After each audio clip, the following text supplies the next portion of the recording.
How easy? How easy? These are super easy. Too easy. That's what you always say, too easy. Too It's easy. too easy.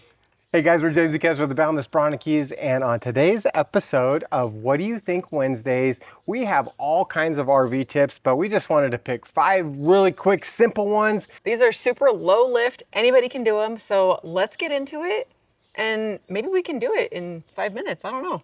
I bet we can. Let's try. So number 1 on today's easiest tips is only bring out your awning when you actually need it or if you're around, right? You do not want to take off and go to the swimming pool and leave your awning out and come rushing across. We've seen this in Florida, that's why I'm laughing. Guys just taking off running after their RVs to get out there and hold their awning down while somebody else brings it in. These things cost so much money and it's a headache of a DIY project to install new awnings. So if you're around and you want to save thousands, only bring your awning out when you're going to be around or when you actually need it. This next one is a twofer. I'm going to do one, you're going to do one. All right. You ready? Okay, Yep. So the next one is a surge protector. So there is a difference between just a surge protector and an EMS, which is an electrical management system. So you can just get a surge protector that will stop any like power surges from going into your camper through the pedestal and frying your electrical system, which is crazy expensive.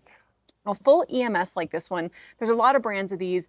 It actually stops several things. You plug it in before you plug in your trailer and it checks the pedestal. It checks for low voltage, for high voltage. It checks for reverse polarity. And I think maybe something else. And then it actually gives you like a icon here. Ours is a light that lights up green that says it's okay to plug in your trailer so that you don't mess anything up. We had one time Yes, we did. that ours got fried, which protected our trailer. And we've seen it several other times and it's not worth the risk to have that happen. And if you're wondering like where it happened, when we went to push in the surge protector, the wires in the back of the 50 amp plug had actually corroded away and weren't super tight. So when we pushed it in, it sent out this crazy shock and fried the surge protector that we had. They sent over maintenance and they had to rewire Yep. the whole pedestal and everything. So for a few $100, rather than having thousands of dollars of trying to troubleshoot where exactly in your system it fried everything. That's a good tip. All right, for the twofer part of this one is a water pressure regulator. It doesn't matter if you get a really fancy one or a very, very cheap, simple one. The idea is you're downing the water pressure that's coming in from either the RV park or the campground. We just stayed a couple months in a spot in southern Utah where it was 90 PSI and they actually had a message at the front counter that said, make sure you use a water pressure regulator. Make sure your hose wears a water pressure That's regulator. right. There you go. These ones, there's a couple of ones we've used in the past. This is the Blue Tech one. We've used the Camco. We've tried the 4-in-1. They're adjustable.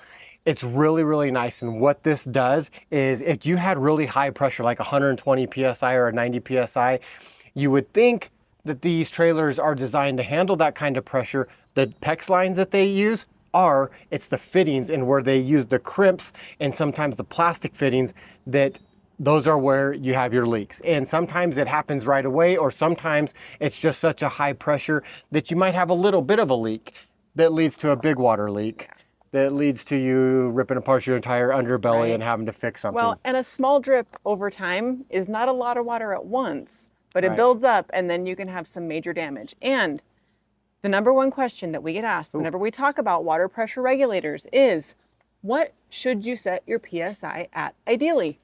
I think it should be between 40 and 60 PSI. I think ours is, what's ours set at right now? I think we're at Ours is set 45, at 50 PSI right now. I know a lot of these come initially set from the manufacturer at like 45 PSI. I know that the Grand Design one for sure, and Forest River was another one, and Keystone. We actually called all of them. They recommended setting it at 45 to 50 PSI. Yep. So And that's where we're at. people say that this actually hurts your water pressure if you use other filters and different things.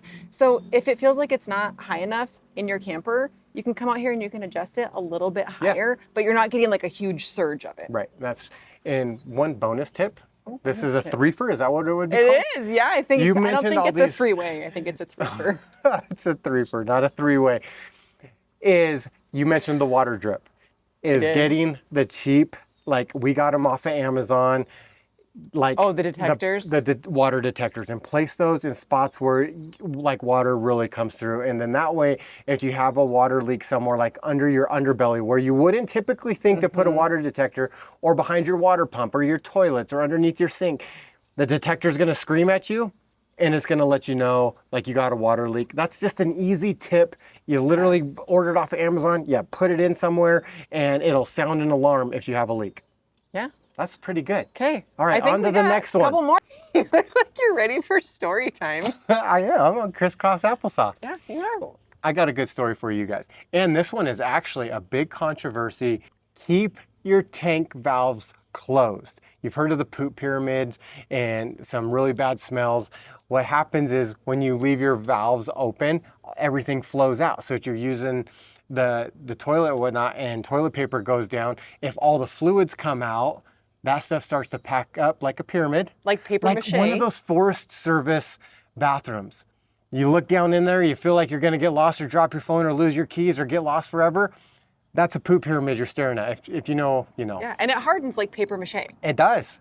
So, and yes, I, James Bronicky, say the gray tank valves as well. And a lot of people agree with me, and I'm going to tell you why. Everybody knows you keep your gray tank or your black tank valves shut because of the poop pyramid. You wait till you're full, and then when you pull your valves, the water is what helps pull everything out of that little hole in your black tank. Well, the same exact thing is happening in your gray tank. All the soap suds, the grime, the sludge, if you got food particles, all of that stuff is just like black stuff. This settles at the bottom of your tank. And if you're letting the water constantly flow out by leaving your gray tank valve open, that stuff also hardens, solidifies, sludges up, and it's a mess. And if you just keep your gray tank valve closed, you can avoid a lot of that pileup. That's why we do a lot of flushing your tanks, is because it pushes water back up into your tank. And then when you open that valve up again, it flushes everything out. And we do the exact same thing with our gray tanks. We fill it up a couple of different times when we're flushing. And every single time we reopen it, like chunky stuff, you guys. We've done a couple videos where it looks like just big globs of like, bleh. This is why I tell people, don't leave your gray tanks open. This nasty sludge still gathers at the bottom of your gray tank. Flush them out. And flush them out. Here we go. Blech. Keep your tanks closed until you're ready to empty them. Actually, I have one exception. what? If you're doing laundry, if you, Yeah. we don't have an onboard washer and dryer, but if you have an onboard washer and you're doing laundry, that might be the one time that you would keep a gray tank open, but just until that load of laundry's done. Yeah, that's actually a great tip. And I just remembered another tip. This is just a pointer. I never did this until last year. So 4 years on the road, somebody told me, hey, when you go to dump for the first time or when you're dumping at a campground, pull your gray tank open real quick and then shut it. Because everybody knows you want to dump your black tanks completely first, and then you kind of use your gray tank water to flush that out. 2 times in the last year. Once we were at a park in northern Utah, and this was a God wink. I never ever pulled my black tank or my gray tank first. I pull it first on accident.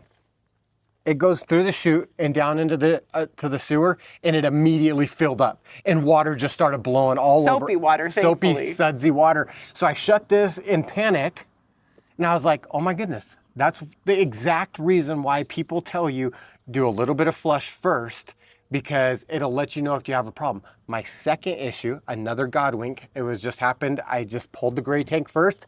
I didn't secure my Rhino blaster all the way. You know how it's got the 4 nubs and you lock it into place. I didn't have it on correctly. And when I pulled this, gray water just started flushing out of the bottom of this portion right here.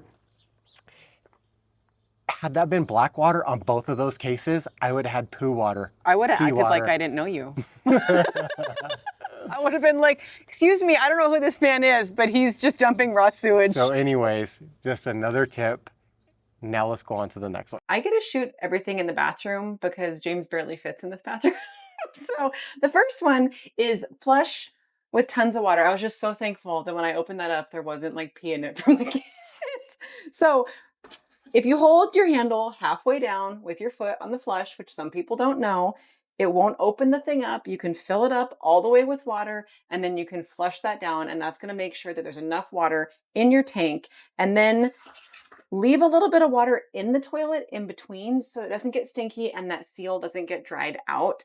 Don't be the person who stands there with it open for a long time, because when you have that open, whatever's down in there is coming back up to meet you. So, Especially when it's hot. yeah, especially when it's hot out. So that is the first one. Lots and lots of water in there.